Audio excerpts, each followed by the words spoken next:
I try. I really try to give some variety of the types of games and consoles I review, so here's another Game Boy game. I hope you're all happy. This time we got Balloon Kid for the Game Boy.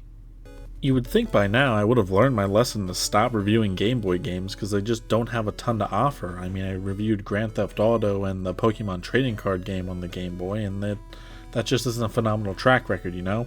With the Pokemon trading card game, they at least understood the limitations of the Game Boy, whereas Grand Theft Auto, it just seemed like a cheap port from a more powerful console. So that begs the question, how does Balloon Kid fare?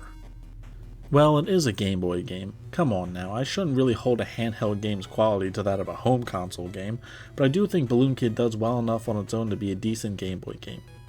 So it starts with you as the protagonist, a little girl, and your brother gets blown away because he strapped himself with a bunch of balloons. I always find it hilarious when older games try to provide the faintest hint of a plot in the form of 5 seconds of, "Here, something happened, play the game."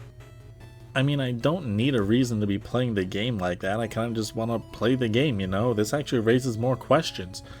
Why were they trying to float around on balloons in the first place? Why is there so much wind? This doesn't seem safe. Where are their parents at? So let's talk about the actual game. It's a platformer, but with the added twist of being able to float around with up to 2 balloons. It's actually kind of like Flappy Bird mechanics where hitting the jump button floats you around for a brief period, although I do recognize the irony of relating this old 1990s Game Boy game to Flappy Bird from the 2010s. You can also release your balloons and walk around on the ground and jump around like a simpleton or some sort of Italian plumber, but there isn't a way to get your balloons back. Oh wait, pressing the down button blows another balloon, so you can just press that 6 or 7 times and get your balloons back. Although, wouldn't the balloons have to be helium for you to float up in the air? Best not re-ask these questions.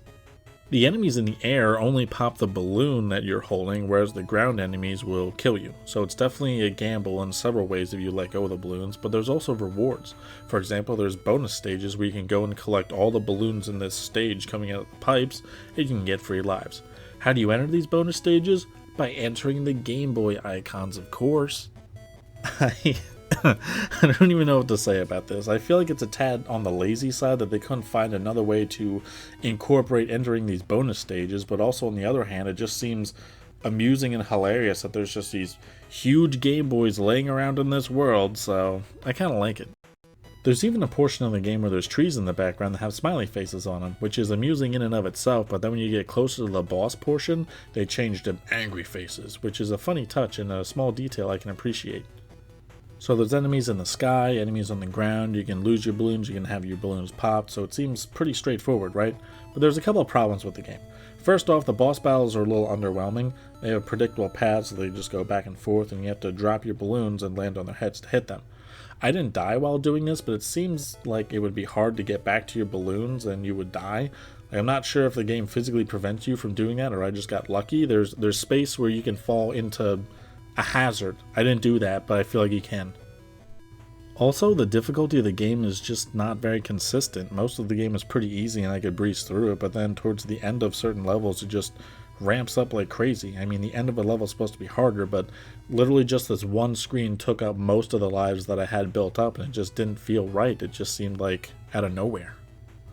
All in all, I think it's a pretty solid Game Boy game. I mean, if you're playing it on the go, it can make do, but if you're playing it on a Super Game Boy plugged into a Super Nintendo at home on a big TV like some nerd for 12 YouTube views, there's probably better options. But hey, if it's your cup of tea, it's your cup of tea. I ain't gonna blame you.